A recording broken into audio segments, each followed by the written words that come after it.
ஊருக்கு போய் பேரம்பேத்தி கூட 1 மாசத்துக்கு சந்தோஷமா இருந்துட்டு வர போறேன்ட்டு போனேன். படகுன்னு வந்து நிக்கிற. என்னத்த சொல்ல, ஏன் போனேன்ட்டு ஆகி போச்சுத்தா. லீவ் விட்டுருக்காங்களே, பிள்ளைகளோட சந்தோஷமா இருக்கலான்ட்டு போனேன்.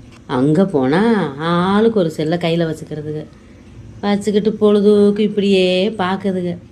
பார்த்துட்டு அதுகளா சிரிச்சுக்கிறதுங்க. என் பேரம்பேத்தி செல்லை பார்க்குதுங்க, பின்னுக்கு ஒரு பூனைக்குட்டியும் பார்க்குதுத்தா. என்னத்தா சொல்கிற? வாங்க மக்கா, நான் கதை சொல்லி தூங்க வைக்கிறேன்னு சொன்னால் நீ ஒரு கதை அப்பத்தா சொல்லுவ. இதில் 1008 கதை இருக்கு அப்பத்தா. வா நீயும் பாருங்கிறாங்க. போகிற காலத்துலலாம் ஒன்றா உட்காந்து சாப்பிட்டு ஒன்றா உட்காந்து பேசி இன்னும் அந்த சந்தோஷத்துக்கெல்லாம் இடம் இல்லத்தா. அதாவது தனியாக சிரிச்சுக்கிற வேண்டியது, அதாவது தனியாக பேசிக்கிற வேண்டியது. அப்படித்தான் போகுது காலம். இதுக்கு மேலே எனக்கு அங்கே என்னத்தான் வேலை? அதுதான் வந்துட்டேன்.